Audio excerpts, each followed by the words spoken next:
Hello YouTube, my name is Nero, and today we have some Call of Duty World at War and another episode of Dear Nero, which of course is the series here on my YouTube channel where subscribers send me in fan mail and or fan questions, and I do my best to go and answer them. Now, to cover on the gameplay today, it may look familiar, and the reason why is the beginning of this gameplay was featured at the end of my video yesterday, because if you guys don't know, Call of Duty World at War became backwards compatible for the Xbox One. I, as well as almost 10,000 other people, considering that was like the peak player count that I saw anyway, went back and started playing, and I made a video of it. But at the end of it, I decided to feature a little bit of this gameplay because I need some more gameplay to put in the video.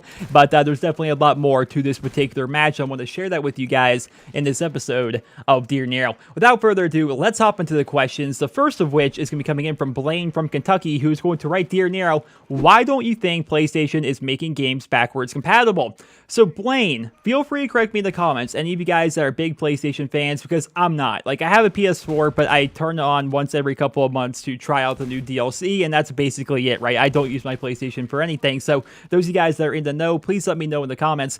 Do they not have a system called PlayStation Now, which allows you to play old PlayStation 3 games? Like, isn't it a subscription service that you sign up for and it only has a limited number of games on there?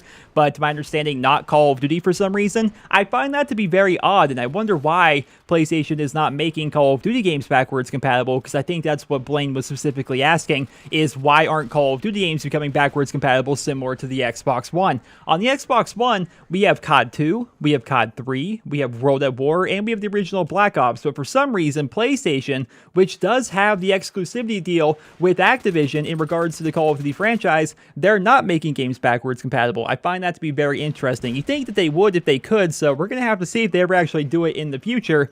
But I definitely find that to be a little bit odd. I have no idea why they're not making these games backwards compatible, but I really hope that they do, because I know there's a lot of you guys that play on PlayStation that would love to play some of the older Call of Duty games on your current system. So hopefully they'll get that sorted out for you guys in the near future. The next question is going to be coming in from Twister Wilk on Twitter, who is going to write, Dear Nero, with Black Ops 3 having about 1 month left in its life cycle, can you give an interim report card on Black Ops 3 similar to Black Ops 2? So what Twister Wilk is referring to is a almost mini-series here on my channel where at the end of every single year, I give a report card for a Call of Duty game. I talk about the maps and the guns and the DLC and just discuss the game as a whole and give it arbitrary scores, right? An A through F style scoring system. Like, I give the maps an A, I give the guns a B, I give the DLC a 3, so on and so forth. It's just a weird little mini series that I do. And here's the thing about series. Like, it's almost as if people never want series to end here on YouTube. And I think that's especially relevant because we're doing Dear Nero still over 200 episodes in. But it's so weird. Like, I occasionally would do these report card videos, right? I don't even think I've done one for every single year, but every year people are like, where's the report card video? Where is it? Where is it? Similar to like old series that I haven't done in a very long time, like the What If series. Every single week I get questions about the What If series and where is the next episode.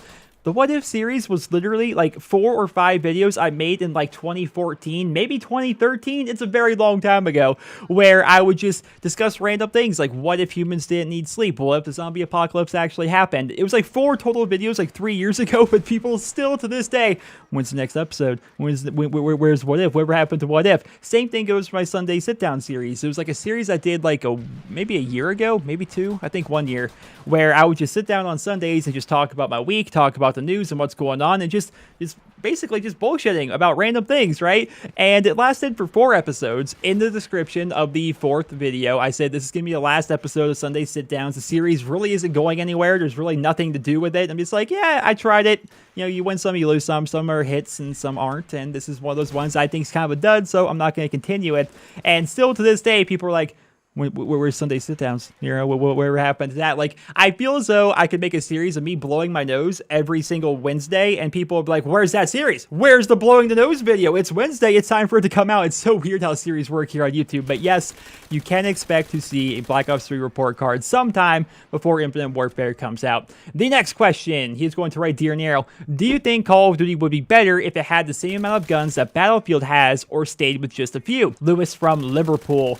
So Lewis, when I first looked at your question here and I was absorbing it and thinking about it, the first thing that came to mind was, well, Call of Duty has a lot of weapons. And to be fair, it does, especially compared to older CODs. Like World at War here has 4 submachine guns, 4 total submachine guns, right? 2 total shotguns, and only one of them is even usable, right? It's a game that didn't have a ton of weapons, especially compared to like Black Ops 3. And then I thought to myself, well, how many weapons did Battlefield really have? And so I went back to like Battlefield 4's wiki and I was just looking through all the weapons. I was like, wow, there's like 20 total rifles in this game. It's kind of insane. Now, I will say that as somebody that did play a lot of Battlefield 4, a lot of those weapons felt very similar. I mean, heck, for crying out loud, there's like 4 or 5 different AKs just in the assault rifle category alone, right? And a lot of them performed pretty similarly, except for this one has more recoil, or this one does slightly more damage, or this one has a higher fire rate. It kind of feels like variance in a way, and I think that's actually Call of Duty's take on the Battlefield system. They have these weapon variants which take weapons that you already have and make them perform differently.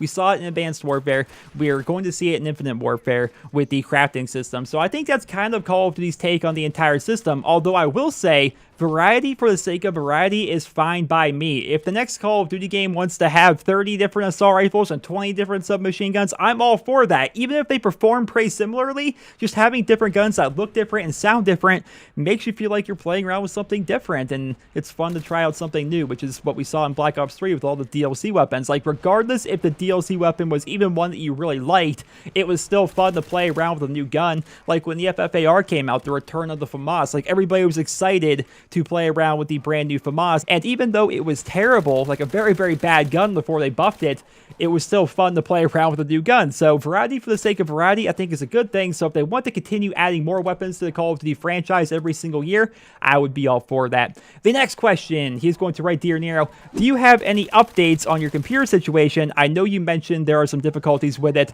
and you had to send it back for repairs. Also, on a related note, what recording software do you use for PC and would you recommend it? Michael from the Music City. So Michael, I think I answered this question in a very recent episode, but the recording software I use for PC is NVIDIA Shadowplay, and the only way you can actually have that is by having an NVIDIA graphics card. Now, to update you on my computer situation, if you guys don't know, my new PC, which I had for less than a month, blew up on me pretty much. The power supply, which was powerful enough to actually supply the entire PC, randomly like short-circuited. Something happened, I don't know. It randomly turned itself off. I tried turning it back on. There was a spark. Suddenly, I smell smoke.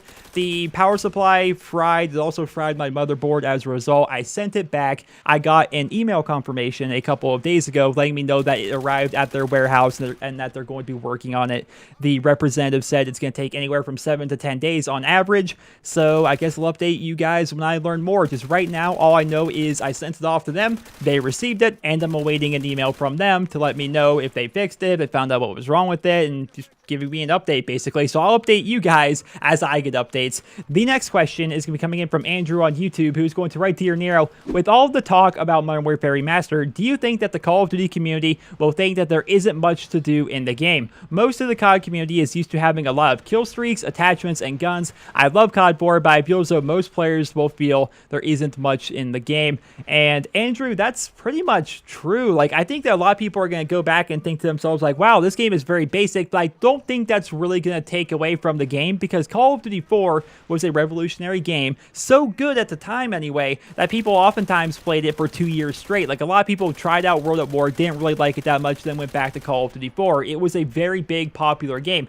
And sure, there's not a lot of attachments. Like, for the MP5, for example, you have a red dot sight, a silencer, or an ACOG sight. Like, those are your 3 attachments to choose from. Kill streaks, you only have 3 total kill streaks. I mean, you have a lot of weapons in there, but a lot of them are really not that good, and even if they are good, you don't have a lot of attachments to mess around with. It's a very basic Call of Duty game. It's about gun skill, it's about map knowledge and awareness, and I think people are going to really enjoy that. And fans that are really tired of having games set in the future and games where you can run on walls and double jump and so on and so forth, I think they're going to have to fall back to this game anyway, because it's going to be a new Call of Duty game that doesn't have wall running and stuff like that. So while yes, it is going to feel limited, especially compared to like Black Ops 3 or Infinite Warfare, it's still a very good Call of Duty game. It has definitely withstood the test test of time, even in my opinion. Like, I've been playing the game off and on since 2007, and I still have fun going back to play it, so I feel as though people that never actually played the game before will pick it up pretty easily and will enjoy it. The next question, he's going to write, Dear Nero, playing through Fallout 4 for the first time was absolutely amazing. My only problem was after I beat the game, I got really bored of it. I finished the game at level 50, so I didn't speed through the game,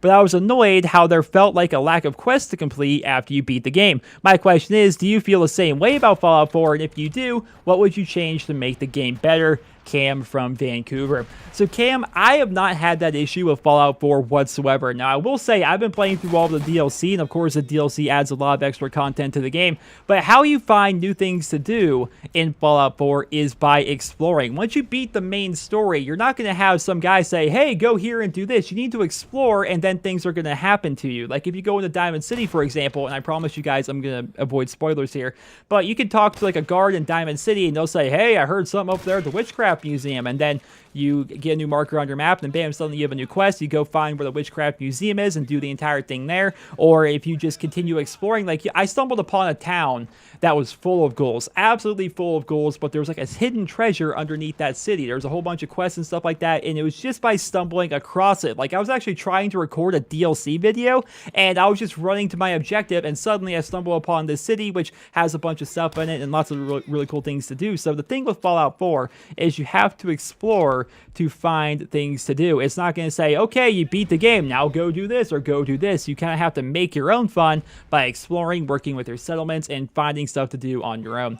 The next and final question for this episode of Dear Nero is going to be pretty long, but he's going to write, Dear Nero, this was going to be an incredibly long message explaining how I served in the British Army and how, when I first started playing COD back in the day, I wanted to make it as realistic as possible. But why is it, especially among YouTubers, that there is such hate towards the second chance perk? I've had some great fun with it over the years. I've always had fun trying to revive players during the original Black Ops. I know it can be annoying when you get killed by some guy laying on his back with a pistol, but hey, that's what war can be about. I'm sure if the stats were examined, it would equate that the player running second chance would have less life if they were running the perk anyway, and let's face it, there have been and always will be some other extremely annoying perks other than this one. Feel free to edit as necessary. Best wishes from across the pond, Steve from Lancashire. Did I pronounce that correctly? Probably not.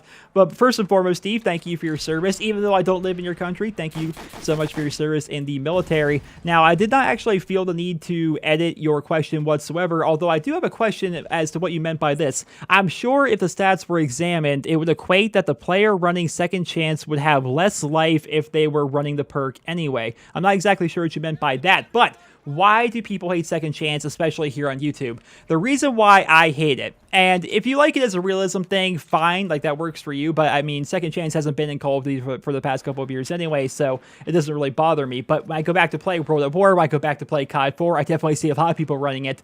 The problem I have with it, and I think the problem that a lot of people have with it, is the fact that I put enough bullets into you to kill you, yet you're still not dead, then you drop down to the ground and have another chance to kill me. That's why it's called second chance. Like, you lost the gunfight, or assuming we were actually in a gunfight and I didn't just shoot you from the side, but you lost the gunfight, yet you drop down and have another chance to kill me still. It's really annoying. And in the original Black Ops in particular, there was a problem called blop shotting, as people called it, where you were basically invincible as you were dropping down to the ground for that split period of time. And also during that split period of time, you were able to shoot like one or two more bullets from your gun as you were dropping. And as a result, you would have lost the gunfight, but you get a couple of extra free shots on me as you're dropping, and then I die as a result. Then you're just laying there on the ground. It was such a big problem that there were songs written about it on YouTube called Blop Shot. I highly recommend looking it up if you guys haven't already.